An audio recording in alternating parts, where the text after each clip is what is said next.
Hello everyone.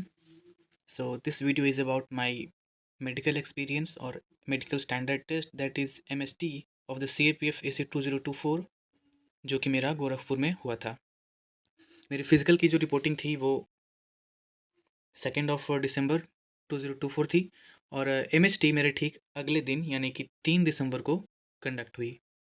तो इस video में मैं अपना मेडिकल का एक्सपीरियंस आपके साथ शेयर करूंगा कि क्या प्रोसेस थी, कितने बजे रिपोर्टिंग हुई, कैसे कैसे पहले कौन से टेस्ट हुई, बाद में कौन से टेस्ट हुई, लीनियंसी किस तरह की थी, कितना डिफ़िकल्ट था, कितना स्ट्रिक्ट इस बार मेडिकल एग्जामिनेशन हो रहा है। ये सारी बातें मैं यहाँ पे आपको बताऊंगा, तो वीडियो को लास्ट तक ज़रूर देखना। तो अगर आपने मेरा पिछला वीडियो देखा होगा तो जिस दिन हमारी फिजिकल एफिशिएंसी टेस्ट कंडक्ट कराई गई थी, ठीक उसके बाद ही हमें बस में बिठा के एक क्लिनिक में ले गए, जहाँ हमारे सारे पैथोलॉजिकल जो टेस्ट होते हैं, जैसे कि chest x ray, blood samples and urine samples, हमारे उसी दिन शाम के समय में ले लिए गए। उसके बाद में हमें उस दिन बोला गया that we have to report at the same time at the same place, यानी कि जहाँ पे हमने फिजिकल के दिन, जहाँ पे एसएसबी हेडक्वार्टर्स में हमने रिपोर्ट करी थी सुबह के 7:30 बजे, ठीक उसी समय पे हमें फिर से रिपोर्ट करने को कहा गया। तो हम लोग 7:30 बजे अगेन एसएसबी हेडक्वार्टर्स गोरखपुर पहुँच गए। वहाँ पहुँचने के बाद हमारा जो पैथोलॉजिकल टेस्ट है वो कंटिन्यू कराई गई। इसमें हमारे 2 चीज़ें जो बाकी रह गई थी, BP and our pulse rate, वो मेज़र की गई। इसके पहले रिपोर्टिंग कैसे हुई पहले वो जान लीजिए। जैसे ही हमने वहाँ पे रिपोर्ट किया 7:30 बजे, तो हमें हमारे चेस्ट नंबर्स जो पिछले दिन वापस ले लिए गए थे, वो सेम चेस्ट नंबर्स हमें दिए गए। और वो बुकलेट आपको याद होगी, वो येलो बुकलेट जिसके बारे में मैंने पिछली वीडियो में बात करी थी, जो हमें फिजिकल टेस्ट के पहले भरने को मिली थी, वो सेम बुकलेट हमें फिर से वापस दी जाएंगी। उसमें मेडिकल वाले जो पन्ने होंगे वो भरने के लिए, उसमें टिक्स लगाने वाली चीज़ें जो होती है कि क्या आप पहले से कोई दवाई खाते हो, क्या आप पहले से कोई बीमारी है आपको, क्या आपके कमर में, नेक में या जॉइंट में दर्द रहता है, इस तरह की चीज़ें उसमें यस और नो टिक करनी होती है। वो आप टिक करोगे, जवान साहब को रेगुलरली गाइड करते रहेंगे कि कहाँ पे कैसे करना है, कुछ भी डाउट हो आप उनसे पूछ सकते हो। वो बुकलेट जब फिल करके सबमिट हो गई तो we were told to undress, हमें कपड़े उतार के लाइन में खड़े होने को कहा गया। सुबह के करीब 8 बज रहे होंगे और गोरखपुर में उस समय सर्दी काफ़ी थी। उतनी ठंड में हम लोगों ने कपड़े उतारे, सिर्फ हम लोग अंडरवियर पे लाइन में खड़े हो गए। एंड द डॉक्टर अराइव्ड और उन्होंने हमारी बीपी और पल्स रेट मेज़र करी। ये मेज़र करने के बाद उन्होंने कहा कि that my part is over, now the next doctor will handle you. तो अगली टेस्ट हमारी कौन सी होने वाली थी? अगली हमारी थी आई की टेस्ट। तो आई की टेस्ट हमारी शुरू हो गई उसी कैंप में। वहाँ से थोड़ी दूर पे मेडिकल चैम्बर जहाँ पे था, वहाँ पे अ, जो आई स्पेशलिस्ट हैं उनके चैम्बर में आई टेस्ट हमारा कंडक्ट होना था। तो हम लोग लाइन लगा के वहाँ पे पहुँच गए, वहाँ पे बैठे हम लोग। आई के लिए सबसे ज़रूरी बात जो आपको जाननी ये है कि अगर आप चश्मे पहनते हो तो आपको अपना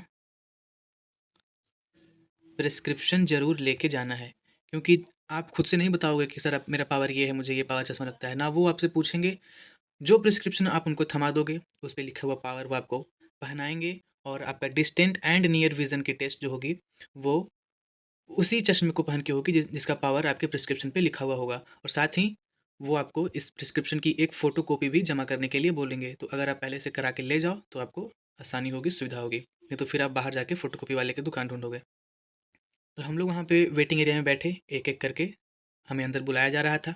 अंदर आई स्पेशलिस्ट डॉक्टर थे जो कि सीआरपीएफ को बिलोंग करते थे, वो सीआरपीएफ के डॉक्टर थे, वो टेस्ट कंडक्ट करा रहे थे। साथ ही एक एसी रैंक के ही एक ऑफिसर थे जो उनको असिस्ट कर रहे थे, और एक कैमरामैन जो कि लगातार फोटोग्राफी कर रहे थे हमारे टेस्ट की। तो जब आप अंदर जाओगे आपको कहा जाएगा कुर्सी पे बैठिए, कुर्सी पे आप बैठोगे और आपको वहीं मिरर में जो विज़न वाले टेस्ट जो लेटर्स पढ़ाते हैं ABCD, वो आपको लेटर्स पढ़ाएंगे, पहले बिना चश्मों के, बाद में फिर चश्मे पहना के जिसका पावर आपके प्रिस्क्रिप्शन पे लिखा हुआ होगा। तो नियर एंड डिस्टेंस विजन की टेस्ट होने के बाद आपकी कलर परसेप्शन की टेस्ट होगी, जो कि इशारा बुक जो कि आप जानते ही होंगे, वहीं इशारा बुक से आपकी कलर परसेप्शन की टेस्ट कराई जाती है। कुछ लोगों की डाउट ये भी होती है कि इशारा बुक में कितनी स्लाइड्स दिखाते हैं। तो इशारा बुक निकालने के पहले एक टेस्ट और करते हैं, वो कि आपकी आई बॉल की मूवमेंट कैसे हो रही है। हाथ में पेंसिल लेके वो पेंसिल को इधर उधर मूव करेंगे सर, आपको उसको फॉलो करना है।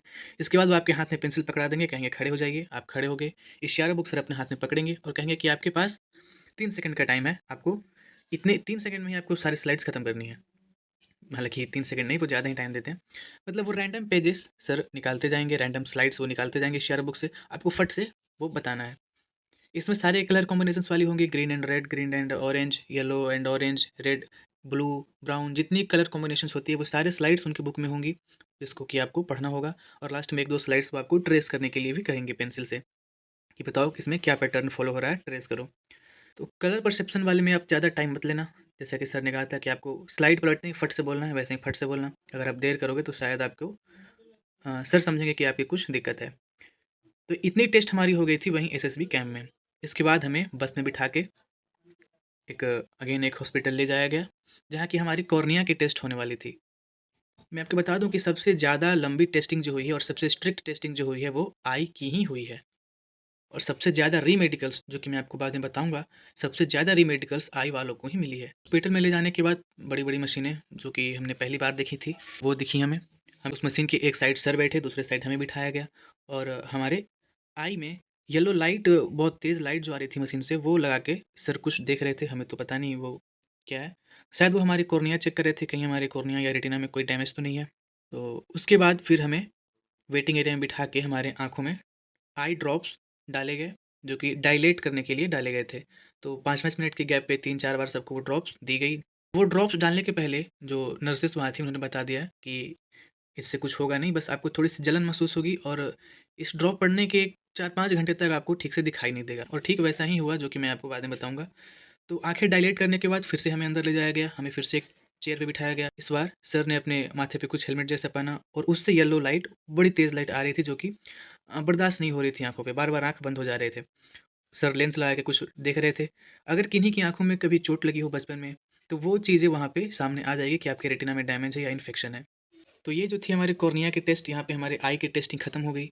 हमें फिर से बस में बिठा के वापस ले गए एसएसबी हेडक्वार्टर्स, जहाँ पे हमारी बाकी टेस्टिंग हो रही थी।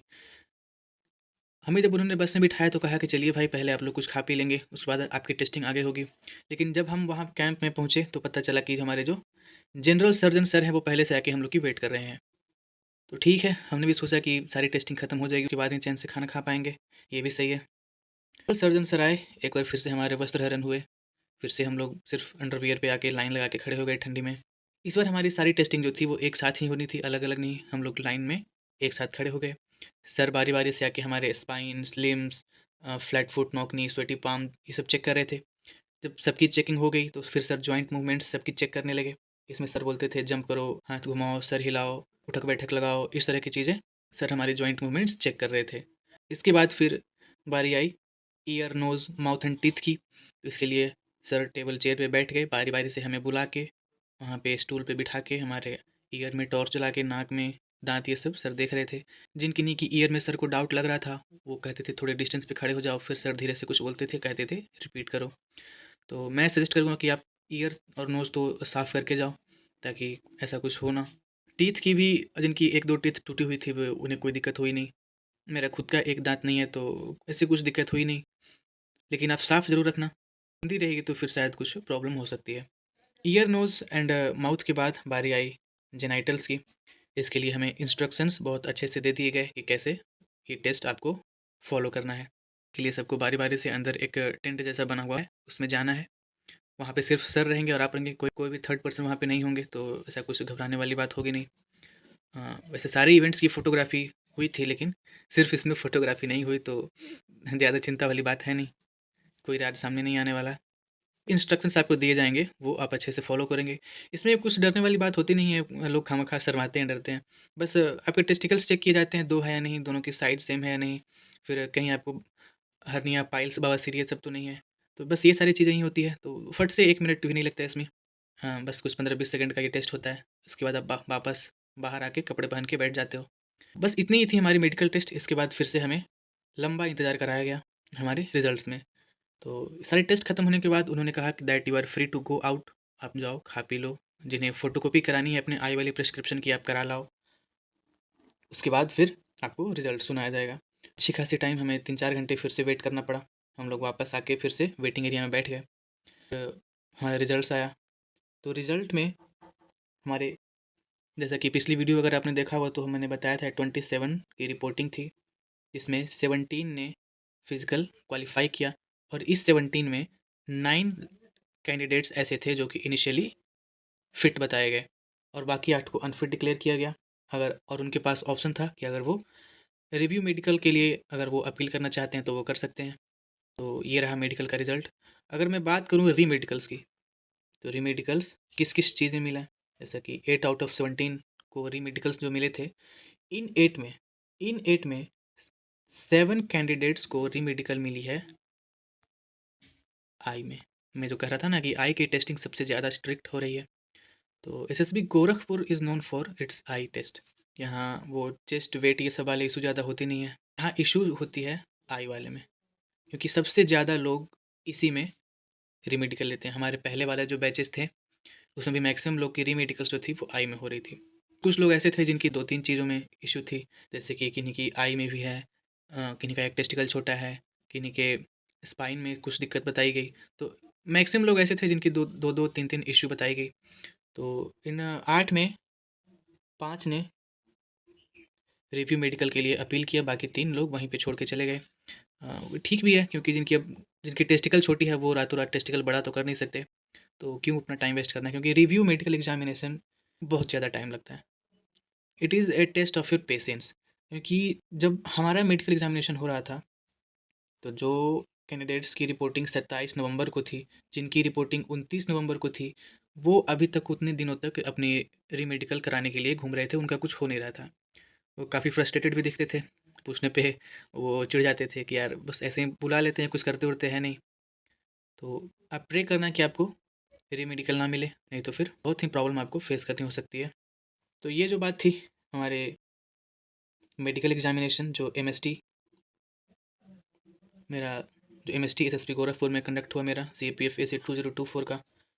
अगर कोई डाउट आपकी बच गई हो तो आप कमेंट कर सकते हैं, या फिर मेरा जो टेलीग्राम आईडी कमेंट में दिया हुआ है आप उस पर डायरेक्टली मैसेज कर सकते हैं। तो ठीक है, फिर मिलते हैं और किसी वीडियो में। Thank you.